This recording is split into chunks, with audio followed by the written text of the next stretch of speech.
Buffett and Mr. Munger. Mr. Buffett, I wanted to ask you this question last week when I ran into you after Gillette's annual meeting, but I choked. So now there's no pressure, here goes. In the years, from my reading, in the years from 1956 through 69, you achieved the best results of your career quantitatively, 29% annually against only 7% for the Dow. Your approach then was different than now. You looked for lots of undervalued stocks with less attention to competitive advantage or favorable economics and sold them rather quickly. As your capital base grew, you switched your approach to buying undervalued, excellent companies with favorable long-term economics. My question is, if you were investing a small sum today, which approach would you use? Well, I would use the approach that I think I'm using now of trying to search out businesses where I think they're selling at the lowest price relative to the discounted cash they would produce in the future. But if I were working with a small amount of money, the universe would be huge compared to the universe of possible ideas I work with now.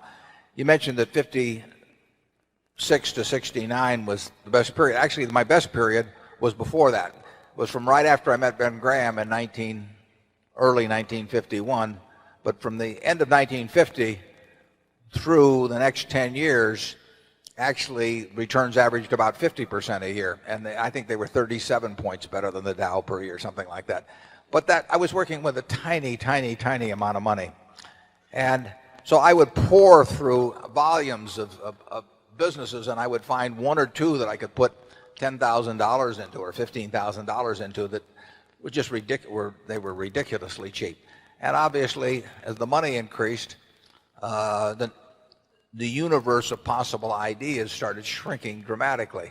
The times were also better for doing it in that time. But I think if you're working with a small amount of money, with exactly the same background that Charlie and I have, and same ideas, same whatever ability we have, I think you can make very significant sums. But as soon as you start getting the money up into the millions, many millions, the curve on expectable results falls off just dramatically.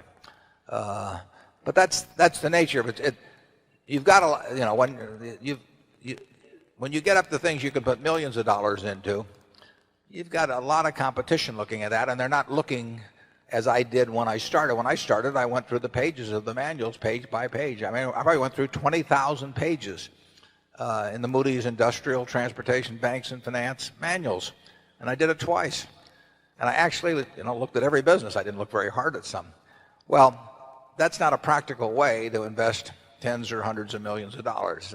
So I would say if you're working with a small sum of money and you're really interested in the business and willing to do the work, you will find something. If you were, there's no question about it in my mind. You will find some things that promise very large returns compared to what we will be able to deliver with large sums of money.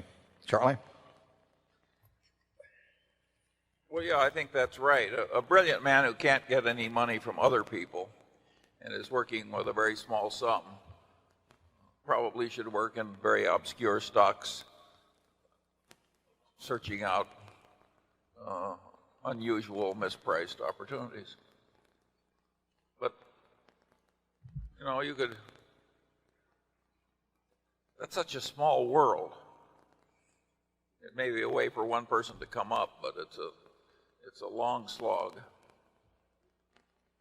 Yeah, most smart people, unfortunately, in Wall Street figure that they can make a lot more money, a lot easier, just by one way or another,